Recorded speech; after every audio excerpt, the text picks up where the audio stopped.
¿Qué tal? En esta oportunidad vamos a hablar de absorción hidroelectrolítica que ocurre en el ayuno, ilion y colon. Con respecto al agua, nosotros vamos a ver que en la luz gastrointestinal, sobre todo aquel que va desde la boca hasta todo el intestino delgado, duodeno, yeyuno e ilio, el tubo digestivo contiene 9 litros de agua, de los cuales 2 son exógenos, es decir, vienen a través de la dieta, como dice, a través de la ingesta, 2 litros aproximadamente. Los otros 7 litros proceden de glándulas anexas del tubo digestivo, como pueden ser las glándulas salivales, secreciones gástricas, también de la pared intestinal, de la bilis y el páncreas. Eso representa básicamente los 9 litros en total. Y ese es un resumen, ¿no? 2 litros de la ingesta y 7 litros de las secreciones endógenas. La saliva, por ejemplo, aporta 1,5 litros, el jugo gástrico o la pared gástrica 2,5 litros. La bilis, medio litro, y el jugo pancreático e intestinal, 1,500 mililitros o 1,5 litros y 1 litro respectivamente. Básicamente, aproximadamente, porque esto es relativo, varía bastante. El 45% del agua de esos 9 litros es reabsorbida, o sea, es absorbida en las 2/3 partes del intestino delgado proximal. Luego, el 38% es reabsorbida por el tercio distal del intestino delgado y el colon, o intestino grueso más bien, reabsorbe el 15%. Entonces, de esa manera, solamente por las heces se secretan un rango de 100 a 200 mililitros por las heces. Eso es lo normal y esto es importante para poder hablar del tema patológico que es diarreas.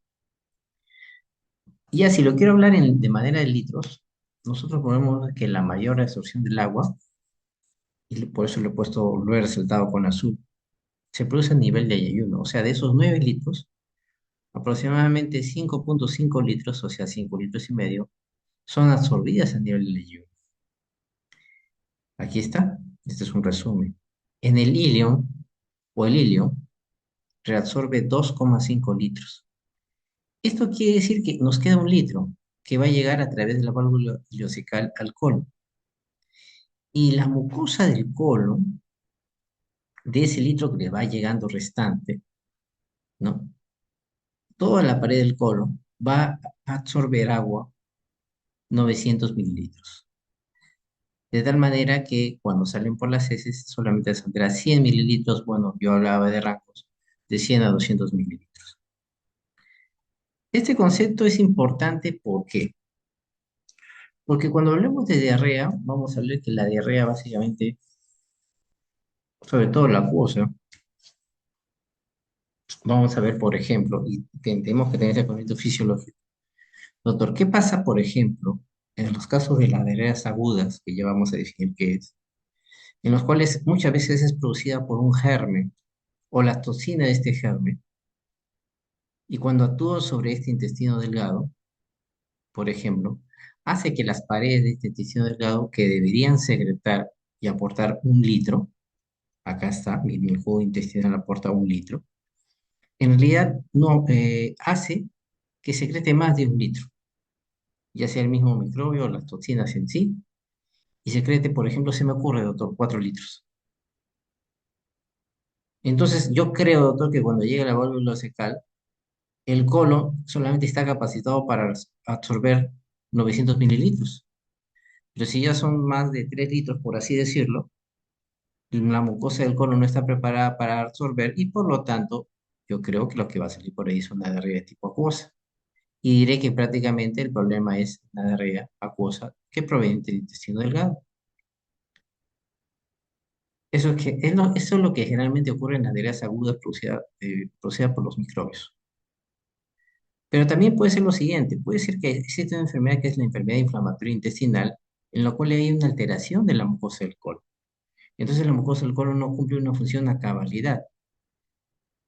No hay germen, Se absorbe 5,5 litros a nivel de ayuno, 2,5 litros a nivel del ilion, llega el litro al colon, pero el colon lamentablemente no puede absorber 900 mililitros, por decir todo, y por lo tanto por acá sale. Entonces yo puedo decir que el problema no es a nivel de intestino delgado, sino a nivel de intestino grueso, efectivamente. Entonces, esa es una pauta que vamos a ver en las siguientes diapositivas. Si ustedes tienen esa idea, esa noción de cómo se absorbe, cuándo se absorbe, cómo se secreta, ya por lo menos nos va orientando por dónde es la cosa. El agua, cuando llega a nivel del ilion, colon, bueno, ya dije que era el G1, vamos a encontrar tres compartimientos. Uno es, bueno, un compartimiento porque está dentro de un espacio, es el citoplasma del enterocito, que como vemos tiene más o menos una osmolaridad de 75 milosmoles. El otro compartimiento es el intersticio o espacio intersticial, que es este de acá, que tiene una osmolaridad de 150 milosmoles. Y otro es la luz capilar, que tiene, bueno, que tiene una osmolaridad de 50 milosmoles. Entonces, a este le vamos a llamar compartimiento A, al intersticio compartimiento B, y a la luz capilar compartimiento C o intravascular, si ustedes desean. Entonces, el agua tiene dos modos de absorberse. Uno puede ser por vía paracelular, a través de las uniones estrechas, y otro a través de la superficie apical de los enterocitos, ¿no? Y que luego llega al enterocito. La cosa está que el agua va de la luz al citoplasma del enterocito al intersticio por su mayor osmolaridad, ¿ya? Acá hay mayor a mayor, entonces pasa. Y luego pasa acá, pero acá viene la pregunta. ¿Cómo es que de la A pasa al C, doctor? Complemento A pasa al C. Entonces acá están los tres modelos de compartimental, que es el modelo tricompartimental ya descrito en el año 1962 por Curran y McIntosh, en el cual habla lo siguiente. Si se fijan bien, entre la membrana vasolateral existe una determinada permeabilidad y entre el intersticio también existe una mayor permeabilidad a la luz capilar. Entonces el agua tiene que absorberse de esta manera, ¿no? De aquí hasta acá el agua, cómo se absorbe, y de acá hasta acá, cómo es que el agua se absorbe. Del compartimiento A al compartimiento B, básicamente se absorbe por ósmosis. El agua va de un sitio de menor concentración a un sitio de mayor concentración, a este nivel. Pero ¿cómo es que de aquí, doctor, de un sitio de mayor concentración va a un sitio de menor concentración? Acá no puede ser por ósmosis. ¿Qué es lo que mantiene y acá viene una pregunta, ¿qué es lo que hace que el espacio intersticial o líquido intersticial que está de color verde tenga mayor osmolaridad en comparación con el enterocito? Y es precisamente por eso. El sodio va de un sitio de menor concentración, así, por ejemplo, lo hace de esta manera. Esto es facilito, mira, el sodio debería estar así, ¿no? Este es un sitio de mayor concentración, un sitio de menor concentración, y va así. Pero gracias a esta bomba de ATP, de sodio, potasio, ATPasa, que está en la membrana vasolateral, en este caso está en la parte más lateral que basal, ¿no? El sodio ingresa de la luz, ya vamos a ver cómo se reabsorbe el sodio desde la luz hasta al citoplasma del enterocito. Gracias a esta bomba de sodio, potasio, ATPasa, lucha contra este gradiente, por eso la flecha está gruesa. Y hace que este ambiente sea hiperosmótico. Entonces, el hecho, ¿qué es lo que determina que el intersticio tenga mayor osmolaridad que el enterocito? Precisamente la bomba de sodio y potasio TPase, que está en la membrana vasolateral, que hace que el sodio del enterocito pase al sodio del espacio intersticial en contra de un subgradiente de concentración utilizando energía o ATP. Entonces, este es importante. Entonces, es facilito. El agua de A y B pasa por ósmosis. Pero ¿cómo es que el agua, ahora sí, de aquí hasta acá, puede llegar hacia la luz capilar? También va a ser por osmosis. No puede, doctor, porque acá hay un sitio de mayor concentración, hay un sitio de menor concentración. Lo que pasa es que aquí existe mayor permeabilidad, ya que estas flechitas que indican, y el agua pasa del compartimiento B al compartimiento C, básicamente por un aumento de la presión hidrostática. es decir, el aumento, es la fuerza ejercida por el volumen del agua que está en ese espacio y que pasa acá y gracias a la permeabilidad que tiene. No miren esta permeabilidad, es importante. Esa membrana es más permeable, o sea, esta de acá, de cemento teliano. Entonces, resumiendo, el agua va de la luz hacia el citoplasma del enterocito y el intersticio a mayor molaridad, correcto. La presión hidrostática intersticial empuja el agua a través del endotelio capilar, correcto, ¿no? El agua que va de la luz al capilar en contra de un granito osmótico gracias a la diferencia de permeabilidad de las membranas, sí. Muy bien, ahora vamos a ver cómo es que, esa es la parte del agua. Recuerden que la diapositiva comenzó con una absorción hidroelectrolítica, ya ven la parte hídrica, pero se divide pues por cuestiones didácticas. Ahora voy a hablar cómo es que se absorbe el sodio, o reabsorbe en este caso. A través de la boca, a través de la vía oral, cada día una persona normal ingiere 5 a 8 gramos de ion sodio y llega a los intestinales, que vamos a encontrar en el enterocito, o sea, en la célula epitelial intestinal delgada, ya si quiere, donde las microbiosidades, los espacios paracelulares o intersticio, como quieran llamarlo, por acá debe estar. El capilar no está, entonces esta es la membrana vasolateral, así lo he puesto.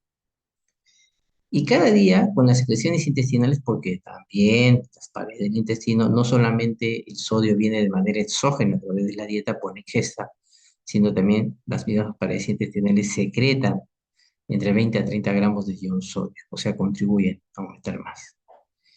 Y eso hace, para evitar que, entonces, eso hace que haya una determinada concentración en la luz. Para prevenir una pérdida neta de sodio por las heces, el intestino delgado debe absorber 25 a 35 gramos de ion sodio. O sea, viene de la dieta, secreción exógena, viene de acá, de las paredes intestinales, secreción endógena, pero ahora vamos a absorber 25 a 35 gramos de ion sodio. La flecha azul habla de un transporte activo que requiere energía y acá la flecha verde por osmosis, un sitio de mayor concentración a un sitio de menor concentración. El sodio, tenemos el sodio y el agua, recuerden que el sodio al ingresar va a arrastrar agua.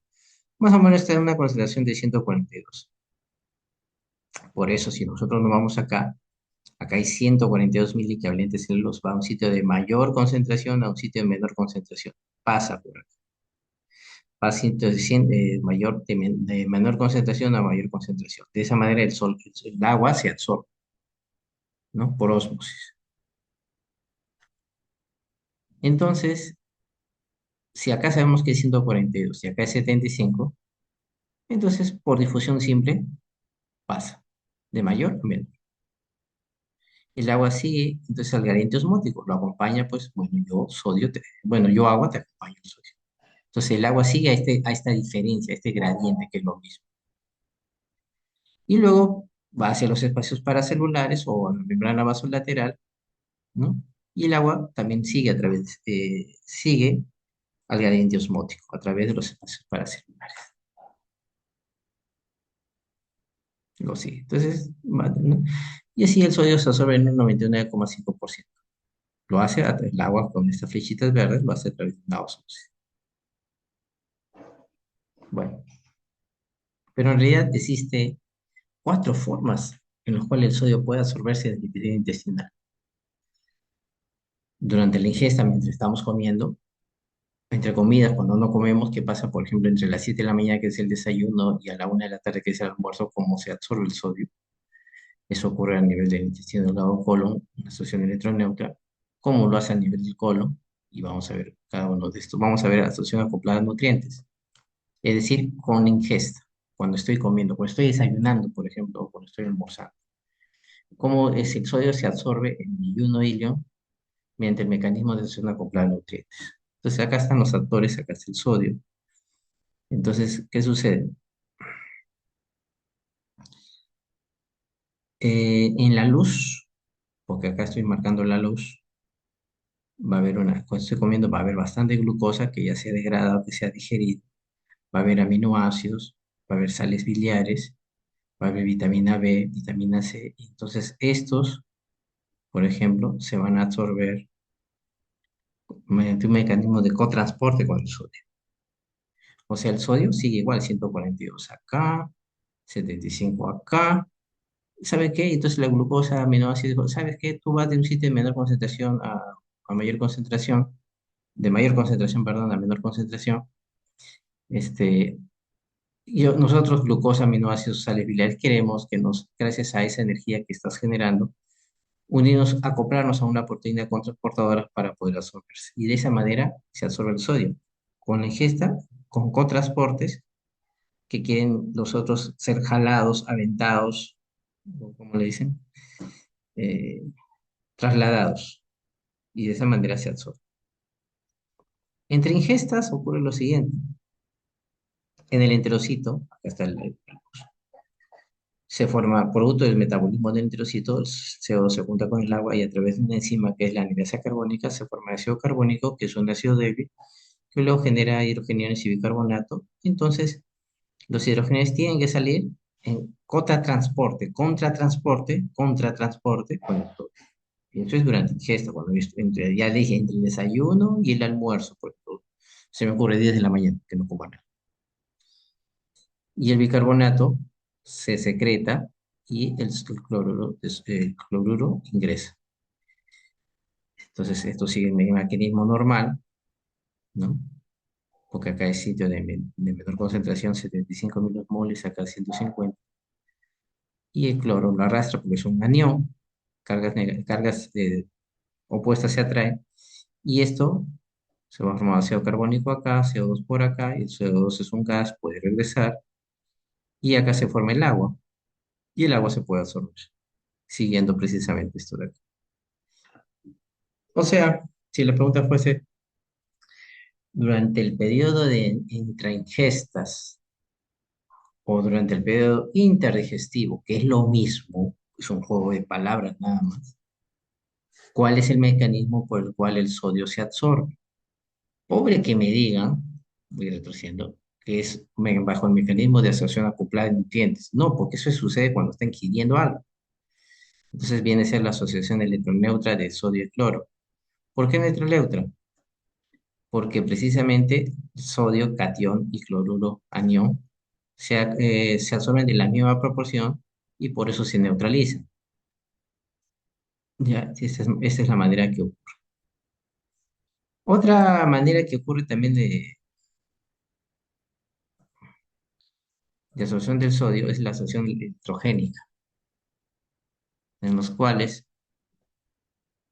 a nivel del ilium colon, el sodio se absorbe en sitios de mayor concentración o en sitio de menor concentración, o simplemente pasa a través de unos canales, ¿no? Y en la membrana vasolateral, sencillamente, ¿se acuerdan? Que por el espacio paracelular, o simplemente fuera del espacio intersticial, el sodio se ingresa por la absorción electrogénica de sodio, por la bomba que tiene, de bomba sodio que te hace, en otras palabras, por eso ocurre. Y otro mecanismo de menor cuantía es la absorción por arrastre, ¿no? Significa que el sodio y el agua van juntos y se absorben por acá a través de unos poros pequeños. Ese es arrastre. Bueno, ¿saben qué? Acá hay un huequito. Yo el sodio con mi agüita, vamos junto de la mano, me absorbo y de esa manera llego, pero a través de unos poros pequeños, gracias al flujo del agua que tiene a través de esos poros pequeños. Yo arrastro, y yo como soy sodio, yo arrastro mi agua, y quizás otras moléculas, ya sea que sean poros pequeños o sean poros grandes, la cosa es que me meto por ahí. Entonces, en el intestino delgado existe un contratransporte por el sodio y otras moléculas, este es durante la ingesta, en comidas. Y existe la absorción de electrones de cloruro de sodio, que significa en el periodo interdigestivo o cuando no están comiendo. Pero a nivel del cono, lo que predomina es una absorción electrogénica de sodio por los canales de sodio en la membrana apical y gracias a la bomba de sodio y potasio que crece en la membrana vasolateral. Y también puede ser por asociación electroneutra de cloruro de sodio. Muy bien. Sabiendo esto, vamos a hablar ahorita de la diarrea. Muy bien. La diarrea, ¿qué es? ¿Aguda o crónica? ¿Qué significa diarrea?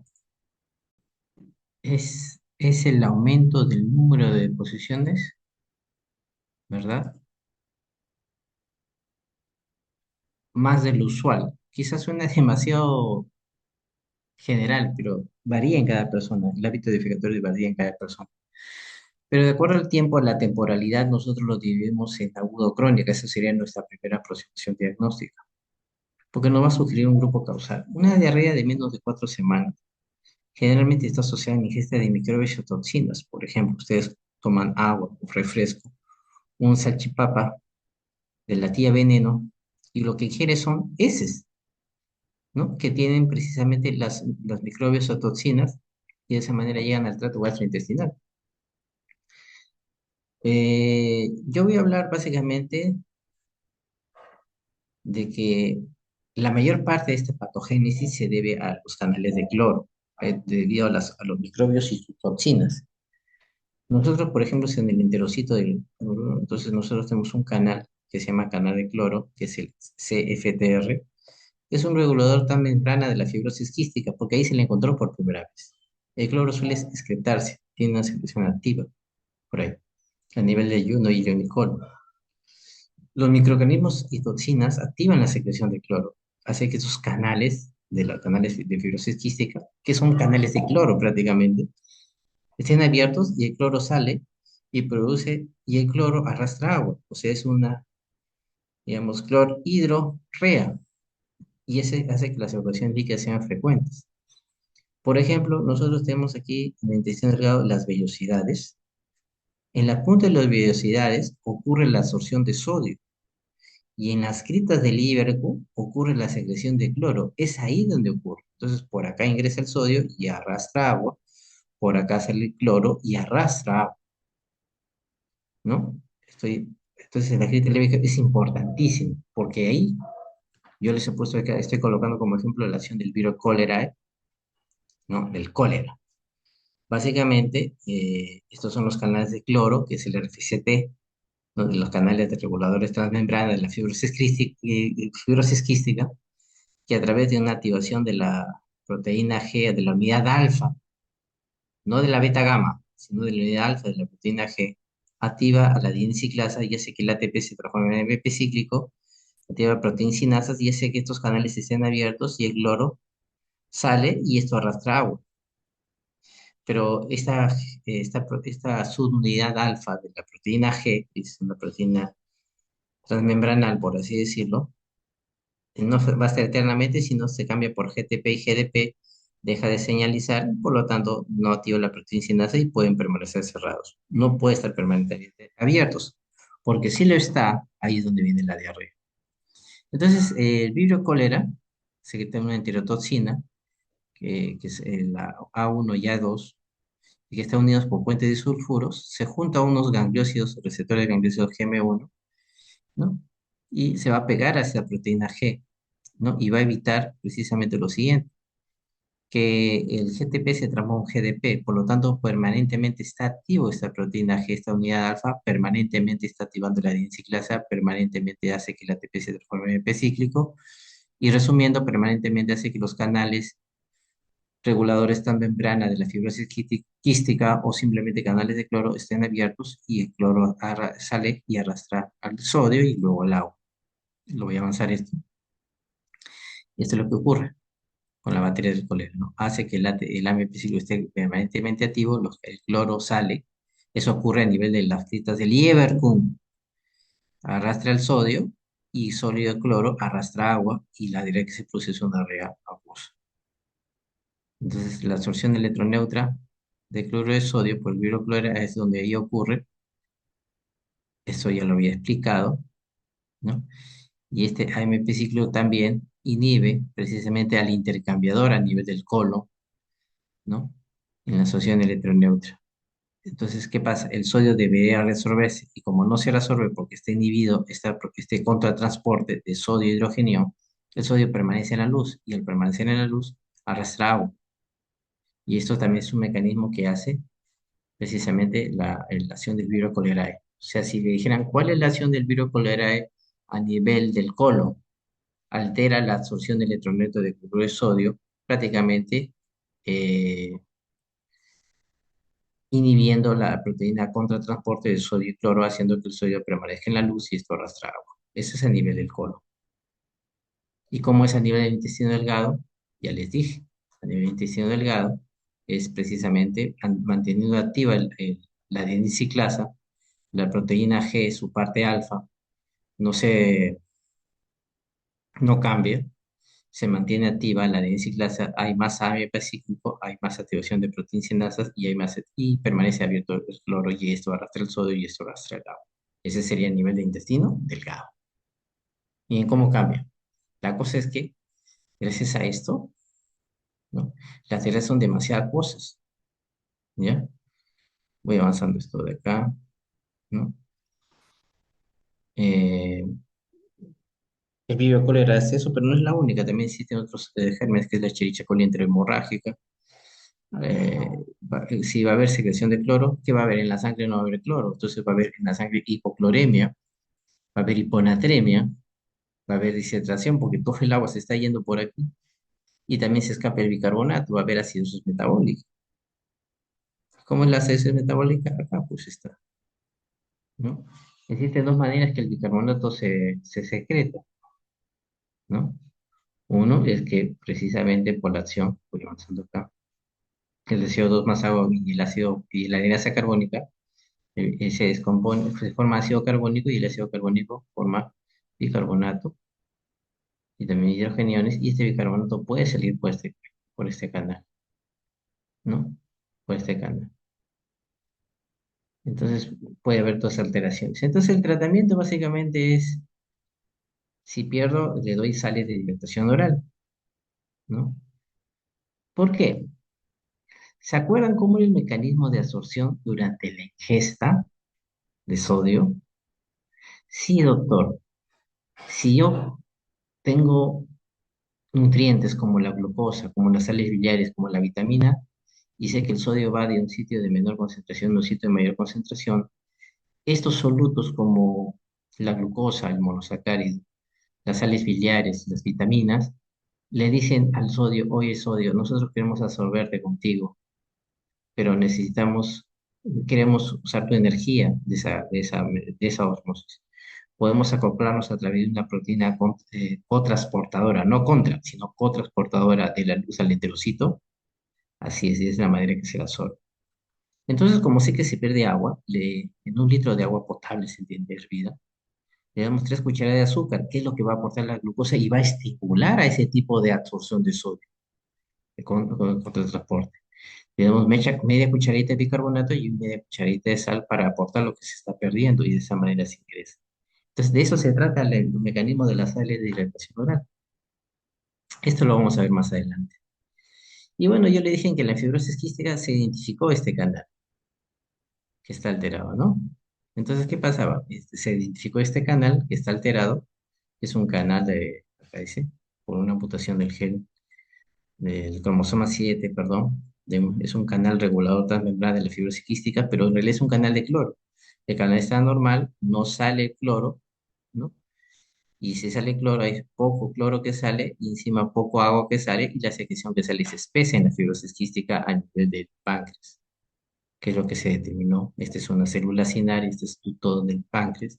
O sea, estamos hablando de un páncreas exócrino, ¿ya?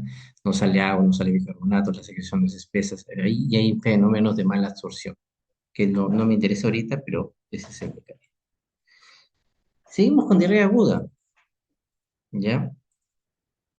Aquí estoy invadiendo un poco el, el área de la microbiología, pero es importante, voy a añadirlo, voy a tratar de ser lo más didáctico posible para explicar los mecanismos de la diarrea aguda. Entonces, la diarrea aguda es un aumento del número de posiciones mayor de lo habitual en un periodo menor de 4 semanas de iniciar los síntomas. Y aquí la anamnesis o la historia clínica es importante. Tienen que preguntarle desde cuándo está enfermo, porque si usted dice de cuándo está con diarrea, ayer me vino más, pero al final el paciente puede decir que tiene sí hace más de 6 meses y eso ya no es una diarrea aguda. La diarrea aguda es generalmente puse yo una diapositiva asociada a la ingesta de microbios y sus toxinas. ¿Cómo pueden producir estas? Entonces la Escherichia coli tiene tiene varios patotipos, es decir, los patotipos es un grupo de organismos de la misma especie, así como hay 33 millones de peruanos, hay liberteños, hay loretanos, hay caneños, ¿no? Y hay cinco patotipos de coli, ¿no? Que vamos a hablar cómo es que produce la diarrea. La 5 no produce diarrea. Vamos a hablar de Escherichia coli enterotoxigénica, que es la famosa diarrea del viajero, y eso también entra en el análisis. Es aquel, por ejemplo, estoy viajando de Tumbes a Trujillo, y en el camino el bus informa que estoy subiendo bajo y con una salchipapa, por ejemplo, y después de 3 o 4 horas me dio una diarrea. Esa es la diarrea del viajero, Escherichia coli enterotoxigénica. Entonces acá está la Escherichia coli que tiene fimbrias que se adhieren a la mucosa intestinal y este comienza a elaborar dos enterotoxinas. Una enterotoxina termolábil que se destruye fácilmente con el calor y una enterotoxina termoestable. La cosa es que estos producen inflamación de intestino. Y al producir inflamación intestinal, aquí, hace que el intestino secrete una gran cantidad de líquido del lumen intestinal y produce una diarrea acuosa, o sea, predominantemente agua. No destruye la pared, no cambia la pared, y por lo tanto es una diarrea que no tiene sangrado. ¿Cómo es el mecanismo? Acá tenemos precisamente las vellosidades. Entonces acá está la enterosocina termolábil, que en realidad se divide en dos, A y B. La B es la que se acopla a un receptor, a un gangliósido GM1, y los dos entran. Gracias a la B, es que se acopló a este receptor GM1, no de gangliósido M1, se acopla, se empaqueta dentro del artículo endoplámico del aparato de Golgi. Y luego los nucleótidos de guanina sí, sufren una ribosilación, hace que se active la adenisiclasa, ¿no? Inhibe la GTPasa, sí, aquel GTPasa que impedía pues que esté constantemente, ¿no?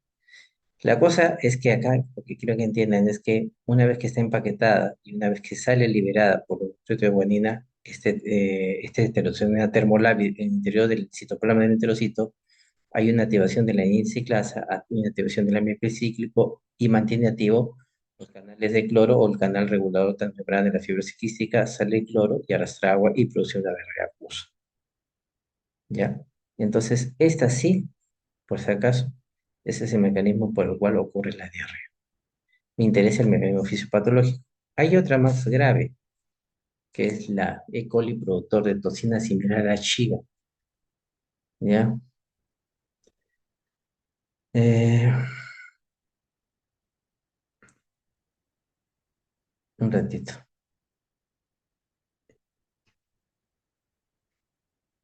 ya está. Esta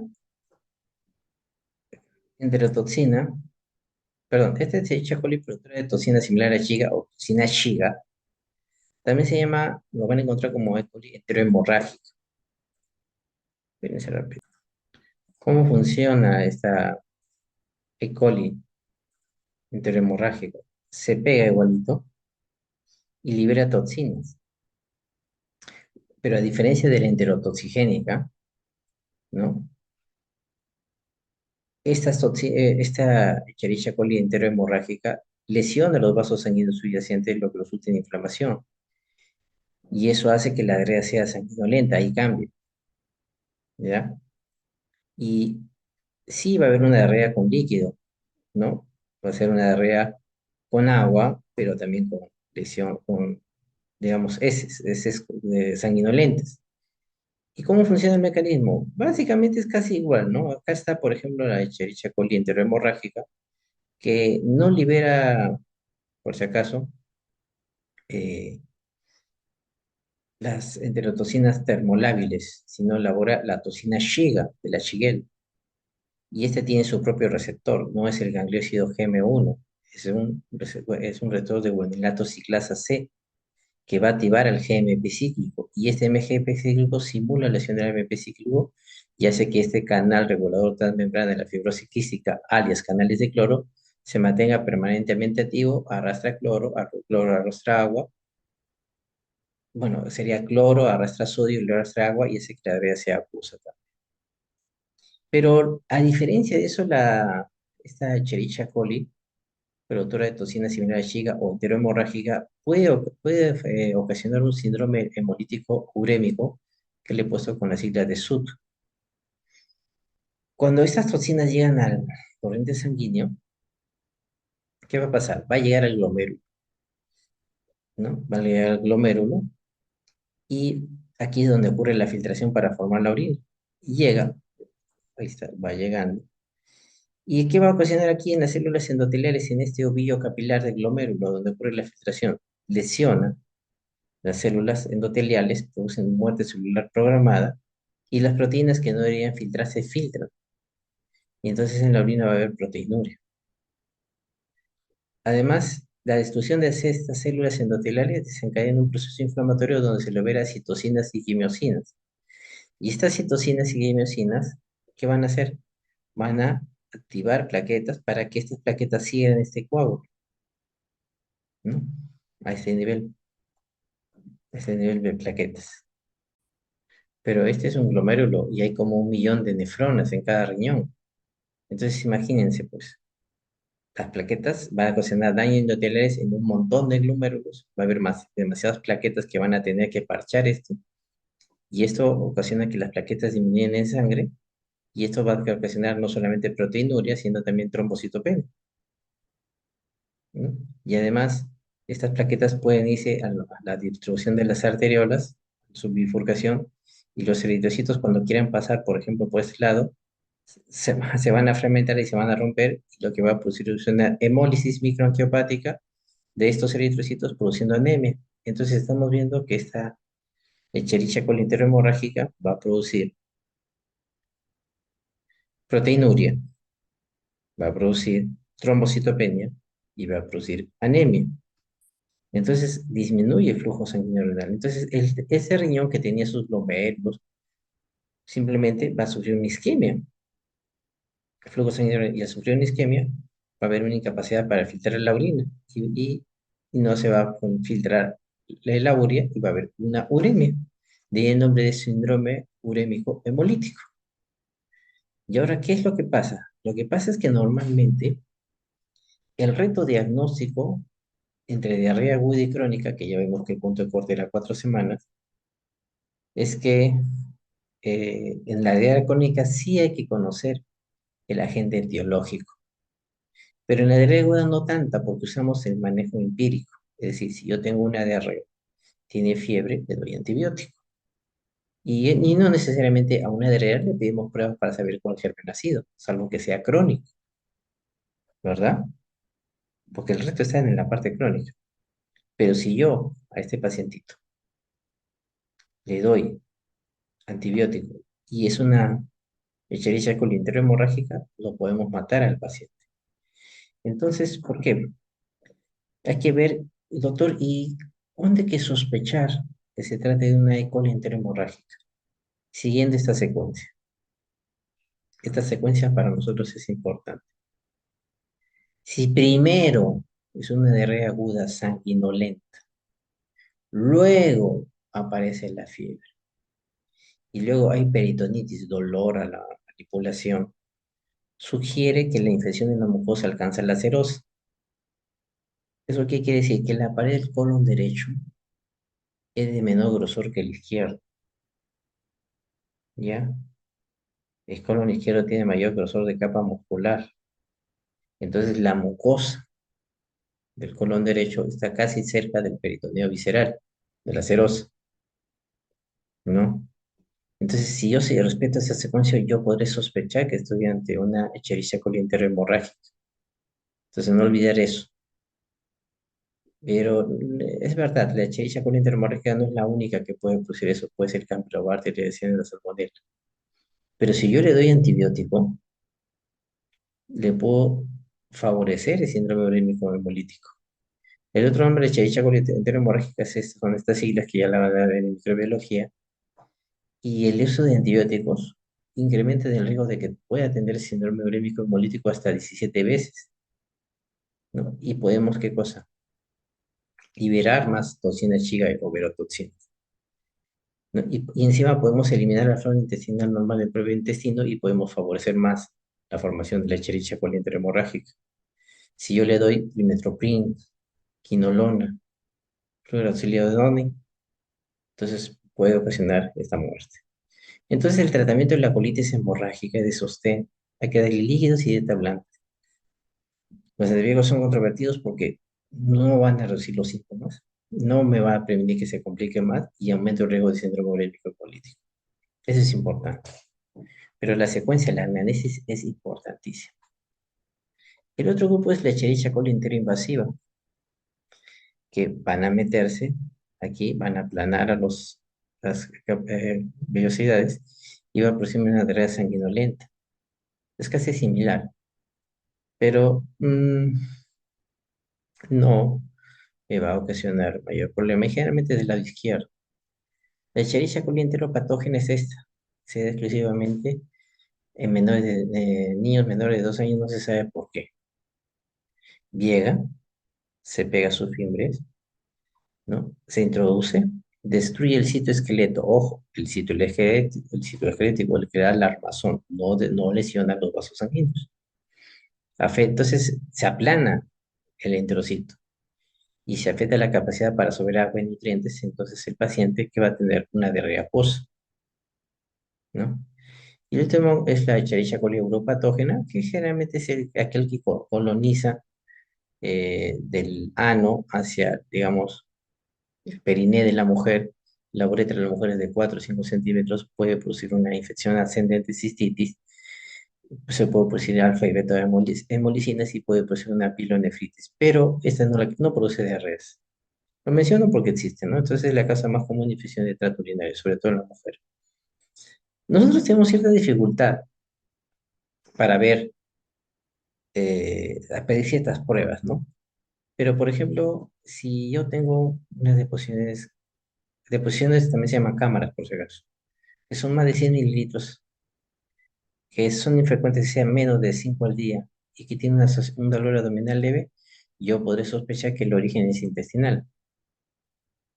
Y si es de pequeño volumen, o sea, deposiciones menos de 100 mililitros, que son más frecuentes 7 8 veces al día, pero está asociado a un dolor abdominal severo, yo puedo decir que el origen es colónico izquierdo.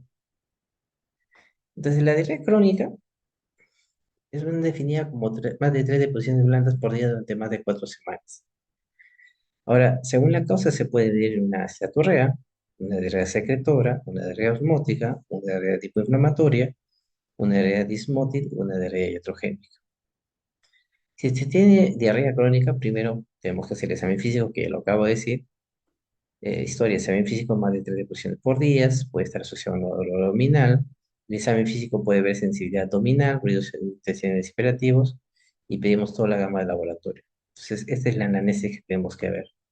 ¿Cuántas deposiciones al día tiene? Recuerden que el punto de corte es 4 semanas. Si ha cambiado sus hábitos defecatorios por mayor de 4 semanas, si está asociado a dolor de examen físico, y ver si tiene sensibilidad al abdomen y si hay ruidos activos, ¿no? La esteatorrea es la presencia de grasas en las heces, malolientes, difíciles de eliminar. Hay flatulencia, hay pérdida de peso, ¿no?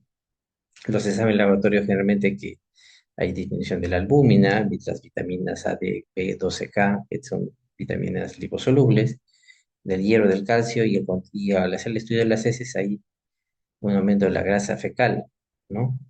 Y aquí sí hay que evaluar a qué se debe la esteatorrea. ¿Por qué hay grasas en las heces? Puede suceder dos cosas. Básicamente, o porque no se absorben las grasas, ¿no? Que vamos a ver cómo ocurre eso. Para evaluar la causa subyacente de esta diarrea, de esta esteatorrea, nosotros vemos si hay historia familiar de enfermedad autoinmune y pedimos una prueba de inmunoglobulina de transglutaminasa IgA positivo para considerar esporosis celíaco. Le hacemos una biopsia, una endoscopia gastrointestinal alta más biopsia de intestino delgado, donde se puede ver ¿qué cosa? Una atrofia de las vellosidades, una hiperplasia de las criptas y hay linfocitos presentes. Entonces yo estoy considerando esporosis celíaco, ¿ya? Esporosis celíaco. Entonces este es un esporosis celíaco que es una enfermedad autoinmune. Entonces sabe que usted tiene su diarrea porque sencillamente no puede absorber, porque como ustedes ven en la digestión, la lipasa sí lo puedo hacer, pero a la hora de crear célula no lo puedo hacer y por eso las grasas se podrán formar, es decir, se podrán digerir, pero no se pueden absorber. Entonces estoy ante un fenómeno mal absortivo. Y por eso es que sigue el trayecto del tubo digestivo y llega a las heces y por eso sus heces son heces predominantemente grasas, pero digeridas, ¿ya? Ahora, sin embargo, si el paciente tiene antecedentes de consumo de alcohol, pancreatitis crónica y fibrosis quística, hay que considerar que esa esteatorrea se debe a una insuficiencia pancreática. ¿Por qué? Porque hay que pedir amilasa lipasa, hay que pedir estas enzimas de la tasa similar. Y entonces, ¿qué pasa? Sencillamente, si no hay elastasa, bueno, eso es una forma de medir las enzimas pancreáticas como la lipasa. Eso quiere decir que el problema es mal digestivo, o sea, no llega a los suficiente lipasa, ¿no? Suficientes simógenos para poder digerirse y por lo tanto las heces que yo puedo encontrar aquí, precisamente, son heces de grasas no digeridas, o sea, triacilglicéridos, por ejemplo, o sea, por ejemplo, ésteres de colesterol, no pudieron digerirse porque hay insuficiencia pancreática. En cambio, en el espuro celíaco era sí se podían digerir, pero no podían absorberse. Esa es la diferencia. Y quizás pueda pedir una tomografía para medir qué cosa, calcificaciones pancreáticas. Si no tengo tomografía, puedo pedir una radiografía de abdomen simple donde se ve las calcificaciones a nivel del páncreas. Entonces, la insuficiencia pancreática puede ser causa de esteatorrea cuando la amilasa está normal, la lipasa está normal, ¿no? Y la tasa, si es que hay esto, porque la verdad no la tenemos, ¿no? No se hace el diagnóstico de insuficiencia pancreática, pero ya la clínica, ya el examen físico, ya la historia, el análisis nos ayuda bastante. Si tengo esas acuosas, ya no son esteatorreicas. Esteatorreicas son grasas que flotan en el water, pastosas, malolientes, con flatulencia, ¿no?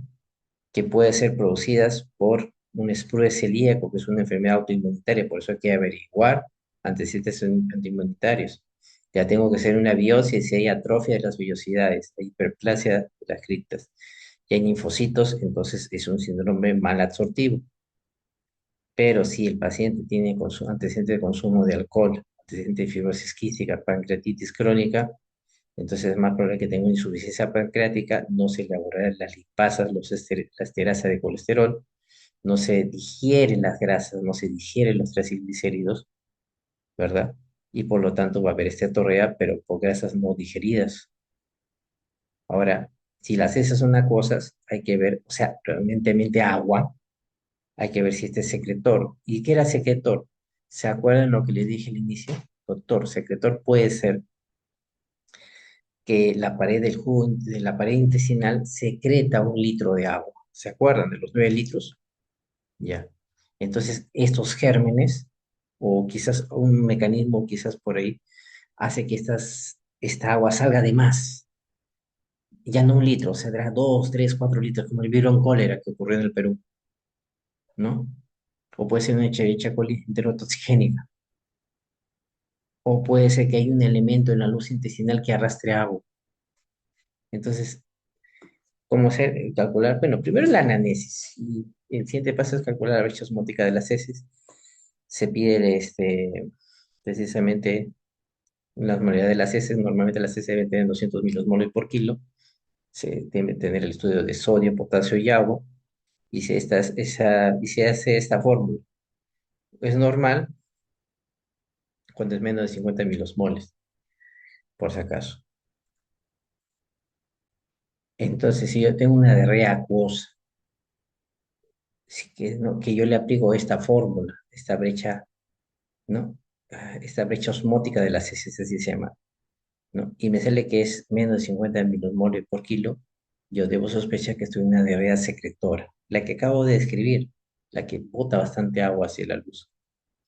Entonces, la diarrea secretora suele producirse por una mala absorción o hipersecreción intestinal de los iones.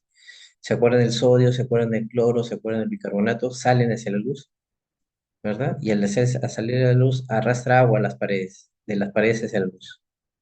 Entonces, por eso que esto hace que el agua se desplace a través del revestimiento intestinal hacia el lumen y la brecha osmolar fecal es normal, ¿ya?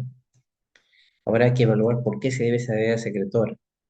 En la aguda, la diarrea secretora es precisamente, para predominio de los microorganismos que ya les había dicho.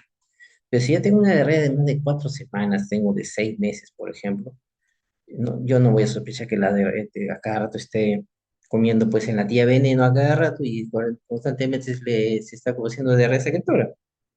Entonces tenemos que averiguar otras causas. Podemos ver si se trata de una ileitis de Crohn, una inflamación del ilio, una recesión del hilo terminal. Porque si es así, la ileitis significa que esta inflamación hace que salga el agua hacia el intestino y la eyección del hilo terminal por los ácidos biliares que no se absorben. Entonces, ¿qué pasa? Para confirmar el diagnóstico tenemos que ver en las heces un nivel de ácidos biliares. Iniciamos el ensayo empírico. Si el nivel de excreción de ácidos biliares en las heces está elevado, significa lo siguiente, que los ácidos biliares no se están resolviendo. Y al no resolverse, a la circulación enterohepática, ¿no? Eso hace que, por ejemplo, el potasio no se absorba, permanezca en la luz y arrastra agua, porque es un catión, es osmóticamente activo, ¿ya? Entonces los cationes generalmente arrastran agua. Entonces, igual sucede a nivel de la absorción del sodio y cloro, no se están absorbiendo ya sea por diferentes motivos. Entonces acá podemos decir que es una diarrea por ácidos biliares. Ahora, si la diarrea secretoria se asocia a un enrojecimiento cutáneo, o sea, tienen una diarrea acuosa, la brecha osmótica me sale menos de 50, ¿no? Pero está con enrojecimiento cutáneo, telangiectasias venosas, tengo que considerar que se podría tratar de un síndrome carcinoide, un tumor carcinoide, que generalmente está a nivel del apéndice, ¿no? Pero no es el único sitio.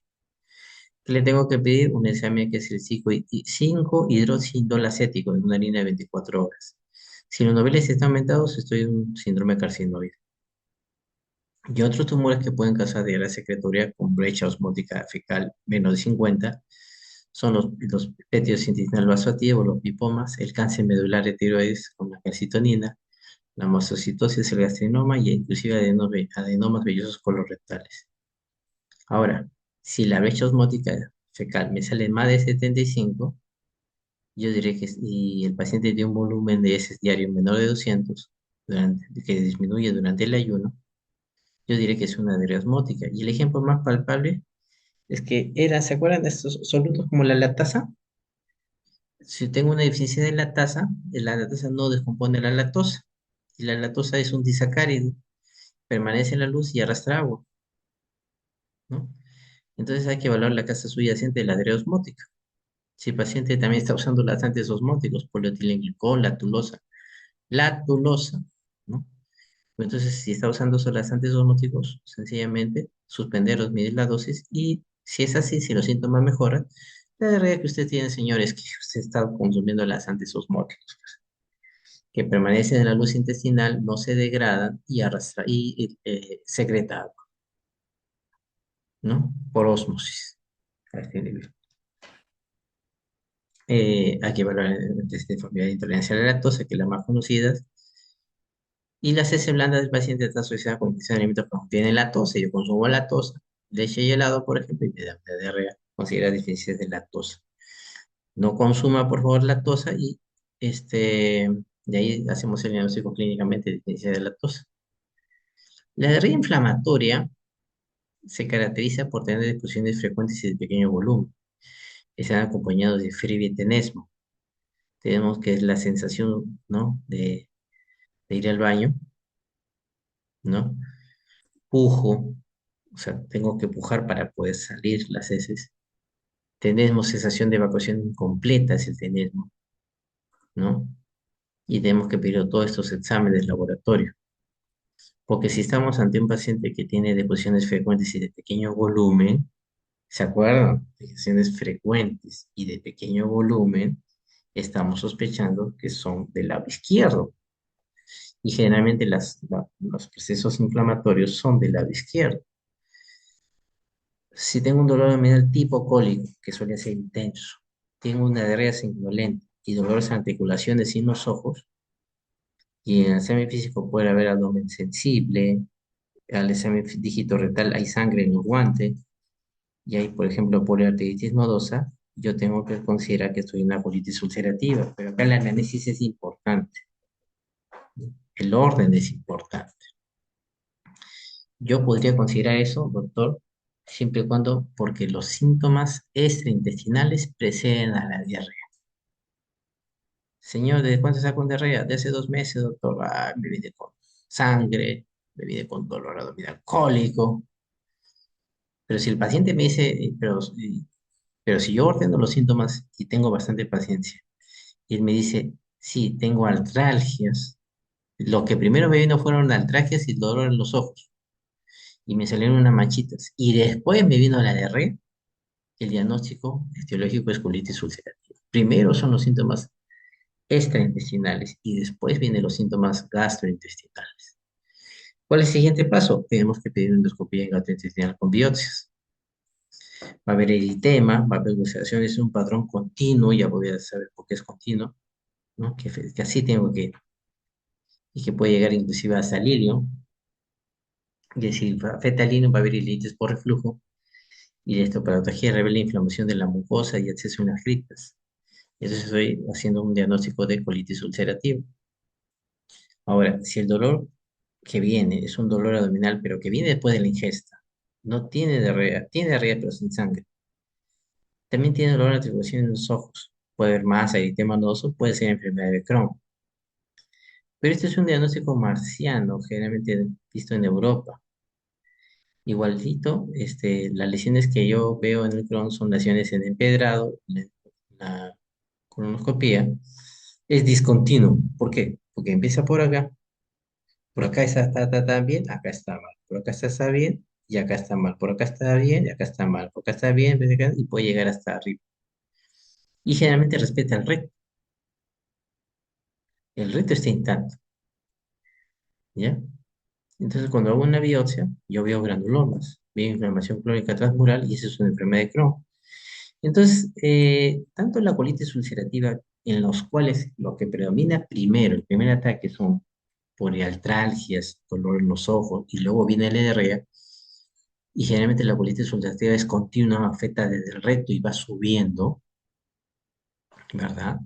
Y la enfermedad de Crohn no afecta al recto, casi lo respeta y son por parches, o sea, discontinuo, ¿no?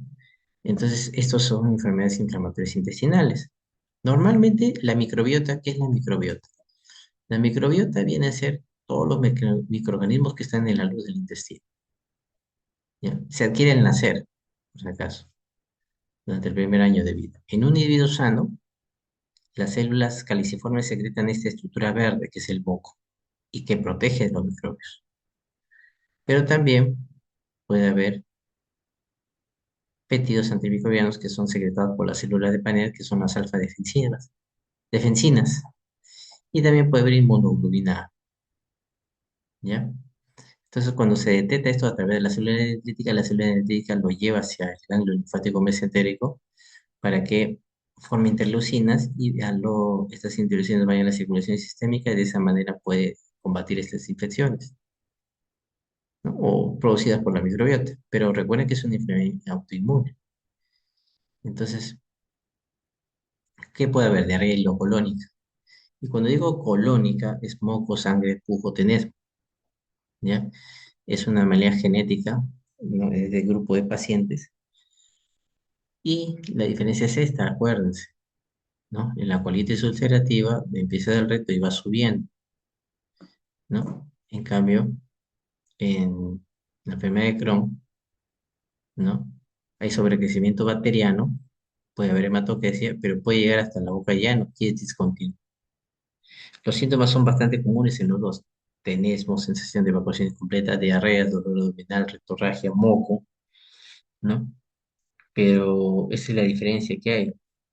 Ahí se los voy a dar para que ustedes lo lean, ¿no? Y eh, acá está. Y cuando yo recibe ahí artritis megatoria y toda esa cuestión. No voy avanzando.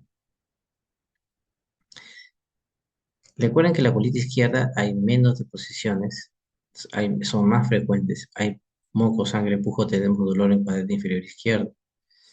Y cuando la biopsia me habla de proctosidad glandular del epitelio, entonces sugieren colitis ulcerativa, ¿ya? Pero puede haber una colitis infecciosa también. No, los accesos de grita no me hacen el diagnóstico de colitis ulcerativa. Los accesos en grita se pueden ver en este tipo de gérmenes. Por ejemplo, si la pregunta fuese, los accesos en grita, en las gritas, ¿son los que me determinan el diagnóstico de colitis ulcerativa? No, no, porque casi todos se parecen, ¿no? Son las tortuosidades, recuerden, y glandulares, que indica que tienen más de un ataque, porque son recurrentes. Viene un periodo, vino en abril, luego me vino en junio, luego me vino en septiembre. Entonces, cuando yo hago la biopsia y dice acceso en grita, colitis ulcerativa, no, puede ser también por esto. Pucha, aquí otro dato. Ah, hay ramificación y tortuosidad de las glándulas. Muy bien, eso es. Y encima el paciente me dice que primero le vino enfermedades extraintestinales por mialgias, fiebre, 3 días, y después le vino diarrea con moco. Ese es el diagnóstico de colitis ulcerativa. Porque inclusive diarrea sin y moco en Campylobacter jejuni, Shigella fresneri, viene primero la diarrea. Pero acá es la clínica es la que manda. Y la diarrea crónica también puede ser por una gastroenteritis eosinofílica, que está más asociada a pacientes que tengan asma, eczema, sensibilidad a los alimentos, ¿no? Y cuando hago en los laboratorios, los eosinófilos están aumentados. Y cuando le hago precisamente el estudio gastrointestinal, se observa en la lámina propia, ¿no? Una infiltración de eosinófilos, y entonces ahí se llama una gastroenteritis eosinofílica que no permite una adecuada absorción de los alimentos. La diarrea es mótil, la diarrea funcional, en los cuales es como un celular. Está bien tu celular, no está roto, la pantalla está normal, pero no funciona. Y esto puede ser, todo puede ser por un montón de patologías. Inclusive pedimos TSH si están normales o no, entonces estamos hablando de un síndrome de intestino irritable, ¿ya? Ahora, si hay palpitaciones, intolerancia al color, está disminuyendo la TSH, entonces consideramos hipertiroidismo, vemos los T3 y T4 elevados, y si es hipertiroidismo, usted tiene una diarrea dismótil por hipertiroidismo. Y la diarrea iatrogénica se debe a que al hacer este tipo de intervenciones, pues el antecedente es la cirugía abdominal, el paciente tiene pues una diarrea. Si sacamos recesión del ilion, va a ver que es una diarrea por ácidos biliares, nos observan todos. Y bueno, eso es bastante largo, lo que quería hablarles. Gracias.